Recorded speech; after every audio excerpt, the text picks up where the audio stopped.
अनीता, ये साड़ी और ये नेकलेस। जो हो रहा है ठीक नहीं है, जैसे किसी नुमाइश में भेजा जा रहा है। तुम जिस घर की बहू बनने वाली हो, आज वहां पहली बार जा रही हो तुम।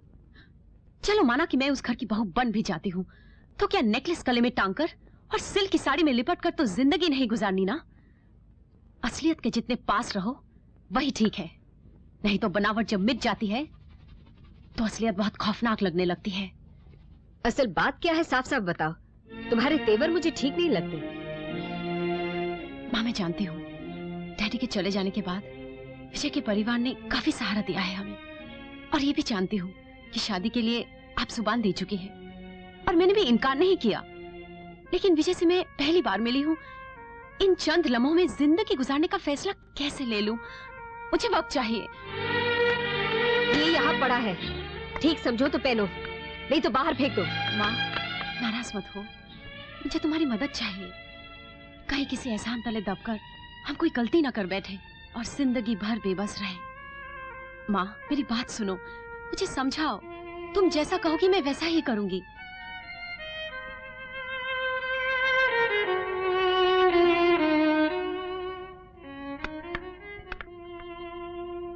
देख बेटी, तू तो विजय से पहली बार मिली है, मैं तो उसे बचपन से जानती हूँ। रईस खानदान का लड़का है, खूबसूरत है। विजय में वो तमाम खूबियां बेशक हैं, लेकिन उन खूबियों की चकाचौंध में खामियां नजरअंदाज नहीं कर देनी चाहिए। किन खामियों की बात कर रही है तू? उन 7 फेरों के बाद जिंदगी में ऐसे लम्हे कई बार आते हैं जब ना पैसा काम देता है ना खूबसूरती, जब अपनी जिंदगी दूसरी जिंदगी में खोल देनी पड़ती है। कभी खिलखिलाकर हंसना पड़ता है तो कभी उसके आंसुओं से अपनी पलकें भिगोनी पड़ती है। अपनी कोख से उसकी खुशियों को जन्म देना पड़ता है और उसकी हसरतों को बड़ी ममता के साथ गोद लेना पड़ता है। बाप रे बाप, इतनी बड़ी बातें करना सीख गई। ऐसी बातें पहले तो कभी नहीं की। ये मेरी खुशनसीबी है या बदनसीबी पता नहीं, लेकिन कुछ तरक्की तो मेरी समझ में जरूर हुई है उस 3 दिन के सफर में। मुझे तेरे समझ पर पूरा विश्वास है। तू जैसे चाहेगी मुझे मंजूर है, मगर मेरा दिल कहता है तू विजय के साथ बहुत खुश रहेगी। बहुत अच्छा लड़का है। लगता है विजय आ गया, तू जल्दी से तैयार हो जा। Hello aunty. हेलो, जरा इंतजार करना। ये भी पिघल गई। ये क्या है? This is liquid ice cream. दरअसल मोहब्बत करने वालों के हाथों में आकर अक्सर पिघल जाया करती है। ये आपके लिए। हाँ। अंदर है।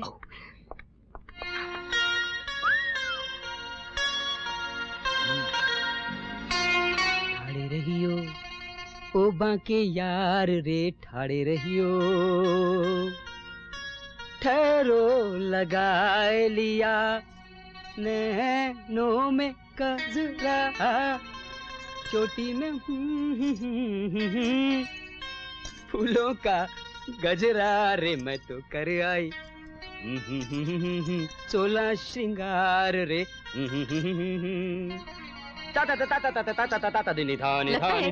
आपकी मम्मी को फिल्में देखने का काफी शौक है। क्यों? जब आप छोटे थे ना, आपको गोद में बिठाकर काफी फिल्में देखती थी। हाथ रख कर देखिए, दिल हमारा भी धड़कता है। अपना असर देखना चाहती हैं आप? तो देखिए, पिघल गई बेचारी। ये किस लिए? ये आपकी तलाश में अमेरिका की सर्दी छोड़कर इस देश की गर्मी में आ गई। नहीं समझी? समझोगे भी नहीं। दरअसल फ्रिज से निकलकर सीधा आशिक की हथेली पर आ गई। लो। Thank you. लगता है कल आप किसी मुशायरे में गए थे। मिजाज काफी शायराना है। पूछो ना कैसे मैंने रैन बिताई। अपनी मोहब्बत ने जब से होश संभाला है, कल रात तक तो आप ही का इंतजार हो रहा था। बस एक इत्तेफाक और फिर इंतजार। इत्तेफाक से मेरी नजर तुम्हारी तस्वीर पर पड़ती है। मैं शादी करने का फैसला कर लेता हूँ। बात डैडी से करता हूँ, डैडी बात आगे बढ़ाते हैं, तुम्हारी मम्मी हाँ बोलती है और फिर फोन पर तुम्हारी भी हामी मिल जाती है और फिर सिलसिला शुरू होता है तुम्हारा पढ़ाई खत्म करके बंबई वापस आने का। बंबई भी वापस आ गई और पढ़ाई भी खत्म हो गई। तो आंटी अब वो क्या है कि वो तस्वीर आप मुझे दे दीजिए ना। जब अनीता मेरे पास आ जाएगी तो मैं वो तस्वीर आपको वापस दे दूंगा। मैं अंदर से लाती हूँ।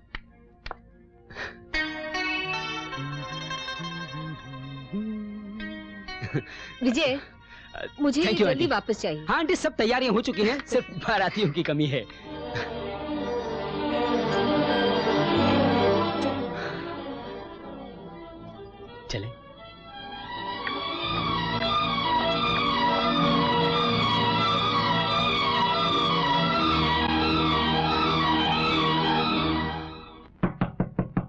Daddy, daddy, daddy. 1 minute.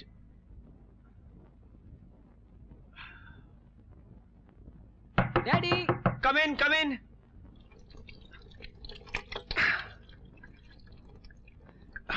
Daddy, आपसे कितनी बार कहा है कि अकेले मत बैठा कीजिए, नीचे सबके साथ। अकेले में रहने की आदत पड़ चुकी है बेटे। भीड़ में मुझे चक्कर आने लगता है। डैडी देखिए, मैं किसको लाया हूं आपसे मिलवाने के लिए। हाँ?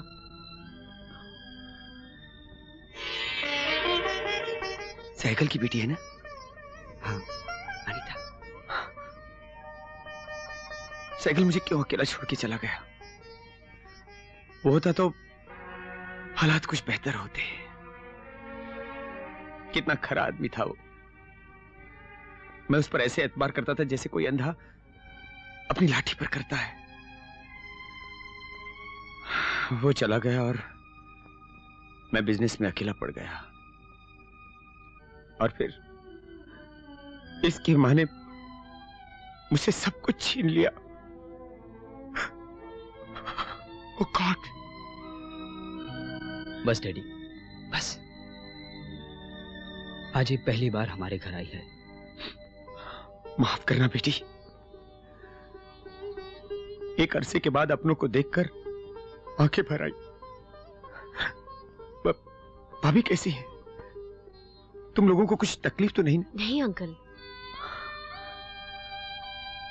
साइकिल और भाभी का स्वर्ग मैंने अपनी आंखों से बनते हुए देखा है, लेकिन ऊपर वाले को वो नागवार गुजरा। और इसकी मां के साथ जो मैंने यहां नर्क बसाया, उसमें ऊपर वाले ने कोई दखल नहीं की। अजीब है ऊपर वाले की लीला। लेकिन बेटी, अगर तुम्हारे पापा तुम्हारे सपने में भी आए तो मेरे बारे में उसे कुछ मत बताना। बेचैन हो जाएंगे, रो पड़ेगा मेरा यार। Please uncle. बेटी, भाभी को कुछ मत बताना प्लीज। चलो अनीता।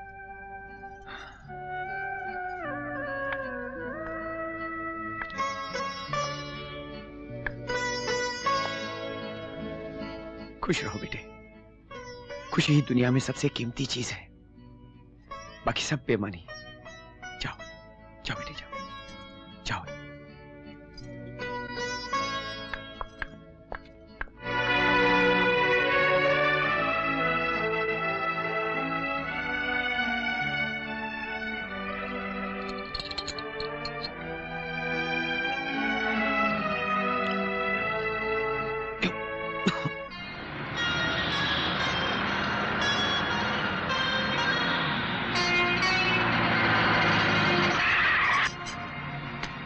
सलाम सर। 2 फ्रूटी लेके आओ। चलो अब हम शादी की तारीख तय कर ही डालते हैं। शादी की बात बाद में विजय, पहले हम एक दूसरे को समझ तो ले। अभी अभी तुम्हारी पढ़ाई पूरी हुई है ना, तो मैं जानता था किताबी बातें तो तुम करोगी ही। अरे शादी हो जाने दो, फिर जानना समझना तो होता ही रहेगा। साहब, थैंक यू। शादी किसी एक दिन के जश्न का नाम नहीं, उम्र भर का बंधन होता है। माँ तो जैसे मेहंदी का लेप बनाए बैठी हो और तुम सहरा पहने इंतजार कर रहे हो। ऐसे भी क्या जल्दबाजी है? क्या जानना चाहती हो मेरे बारे में? यही कि तुम किस तरह की जिंदगी गुजारना चाहते हो, क्या ख्वाहिशें हैं तुम्हारी, मेरे अरमान क्या हैं, जिंदगी के कौन से रंग तुम्हें अजीज हैं, मुझे कौन से रंग प्यारे हैं। देखो, मुझसे ये उम्मीद मत करना कि तुम्हारी किसी भी हसरत को पूरा करवाने के लिए मैं तुम्हारे पीछे पीछे चलूं।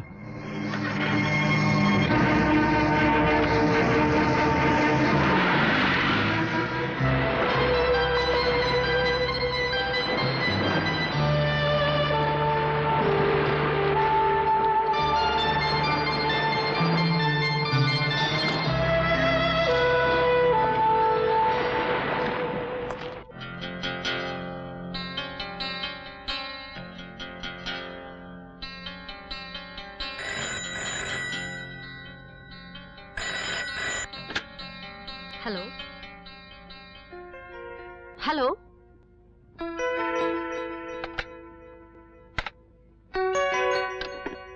विजय को तुम्हारी आवाज सुने बगैर नींद नहीं आती, और यहाँ तुम भी बैठी उसी के बारे में सोच रही हो। सोच नहीं, समझने की कोशिश कर रही हूँ।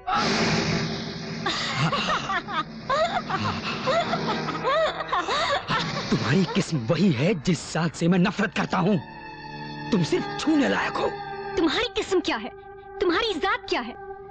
जब से मैं तुमसे प्यार कर बैठी हूँ, मैंने अपनी चारों तरफ एक गुफा बनते हुए देखी है। ना कोई खिड़की, ना दरवाजा।